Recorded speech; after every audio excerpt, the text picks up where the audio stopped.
Salut à tous, bienvenue chez Clean Covering. Confinement oblige, on s'embête un peu, on se dit tiens on va se faire une petite vidéo pour changer un petit peu, pour ceux qui ont l'habitude de nous suivre. C'est vrai que du coup, je pense que pour tout le monde c'est un petit peu pareil, la situation est un petit peu délicate en ce moment, un peu moins de travail, un peu délicat de trouver des chantiers, des clients, et malgré tout on en a mais toujours moins que d'habitude. Donc on s'est dit on va passer un petit peu le temps cette fin de journée, vous faire profiter d'un sujet qui peut paraître intéressant. On l'a abordé dernièrement sur les groupes en fonction de différentes demandes par rapport aux pads et plus en particulier leur nettoyage.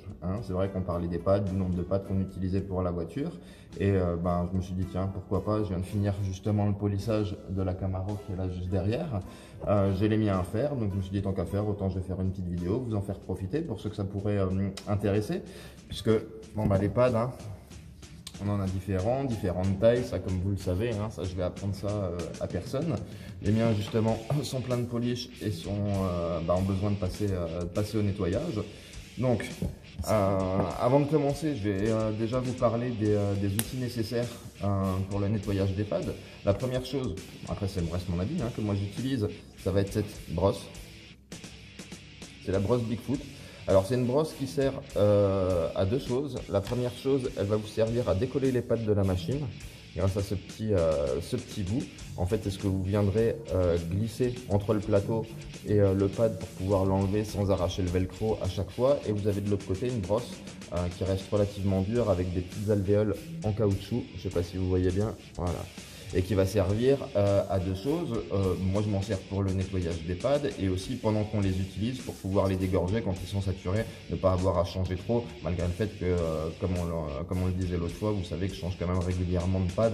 En l'occurrence, j'en ai utilisé 17 pour cette bagnole, malgré le fait qu'il n'y ait pas eu besoin d'une correction très grosse, il n'y a pas eu besoin de wool, de choses comme ça, il n'y a pas eu de wet qui ont été faites, mais malgré tout, ça reste mon avis et je sais de pas mal de confrères qui le partagent.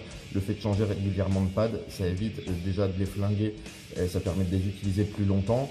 En soi, ça coûte pas plus cher puisque justement, on va pouvoir les faire perdurer dans le temps et ça permet aussi un gain de temps puisque le pad va garder toutes ses propriétés de coupe ou de finition en évitant de le saturer. Donc la première outil, comme je vous disais, c'est celui-ci que moi je vais utiliser déjà préalablement au nettoyage des pads. Et ensuite, cette deuxième petite brosse que vous trouvez pareil dans tous les shops et qui est exclusivement dédiée au nettoyage des pads, qui est un petit peu plus souple, un petit peu plus petite et qui est bien pratique. Et ensuite les produits, mis à part de l'eau, forcément de l'eau chaude. Moi j'utilise de l'eau chaude avec la douchette, c'est bien plus pratique. Vous allez avoir des produits qui servent à nettoyer et entretenir vos pads. Donc il y en a différentes marques, on va avoir le Chemical. Il y a aussi celui de chez Pourboy. Voilà.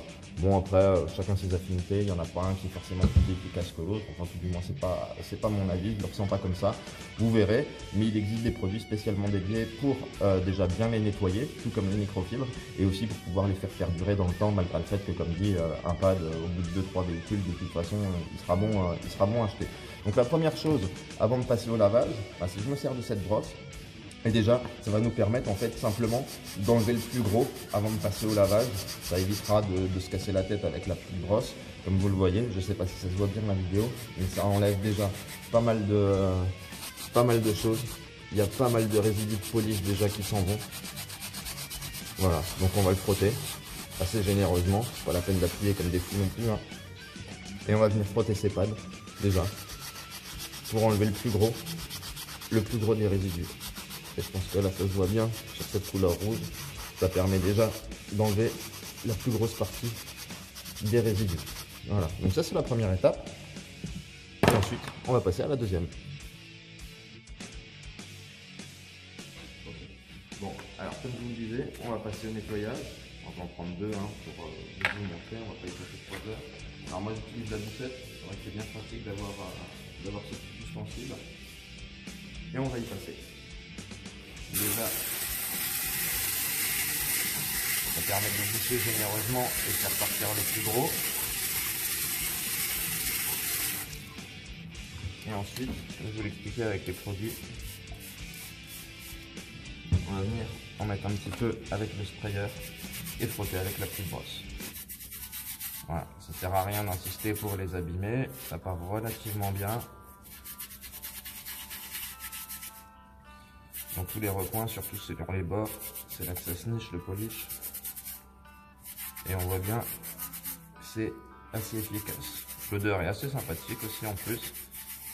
C'est toujours agréable. Et on va venir repasser un petit coup.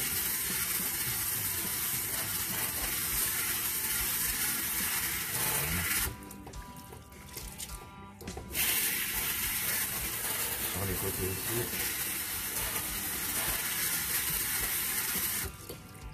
Et voilà.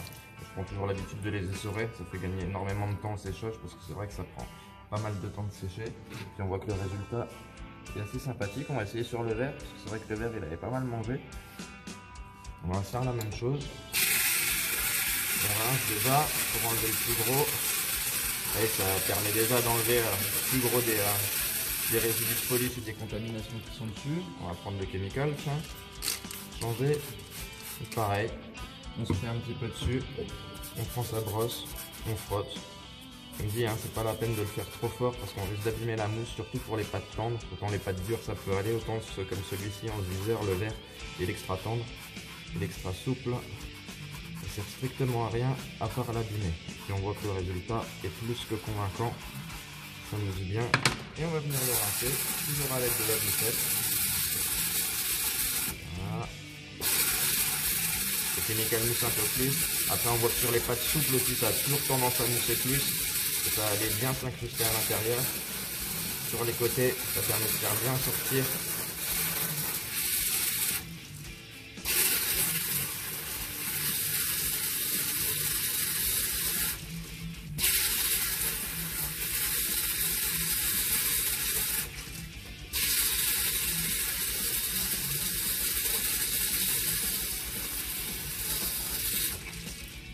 Et voilà, résultat plus que convaincant.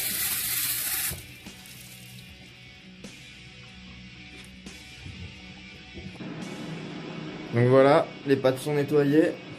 On voit que le résultat est plus que satisfaisant. Ils sont pas neufs, on n'ira pas jusque là. Mais on a déjà bien rattrapé ça. Et puis on passe à la dernière étape qui est, vous vous en doutez bien, le séchage. Alors le séchage, comme vous pouvez le constater, voilà, toujours à l'air libre, sur séchoir ou d'autres supports si vous souhaitez. C'est vrai que nous on avait pensé à mettre le séchoir là, dans cette pièce, donc c'est bien pratique pour essayer de les faire sécher. N'hésitez pas à les retourner parce qu'il y a la partie mousse et velcro. Le velcro a toujours tendance à être beaucoup plus humide et avoir plus de mal à sécher. Donc n'hésitez pas pendant la durée de séchage à les retourner. Et logiquement, au bout d'une journée, vos pâtes seront secs et comme neufs. Bon voilà, vous savez tout. J'espère que ça vous aura été utile à certaines personnes, ceux qui se posaient des questions, ceux qui savaient déjà mais qui voulaient peut-être des confirmations, voilà, ou tout du moins que simplement ça vous aura fait passer le temps. Comme dit, en cette période de confinement, c'est un petit peu délicat, donc j'espère qu'au moins je vous aurai fait sourire. N'hésitez pas à vous abonner à notre chaîne, à nous suivre sur la page Facebook. Comme je le dis souvent, ça fait toujours plaisir d'avoir un petit peu de temps qui vous suivent. C'est toujours agréable. Et puis voilà, soyez prudents, prenez soin de vous, prenez soin de vos proches et puis restez chez vous. Allez, à très bientôt.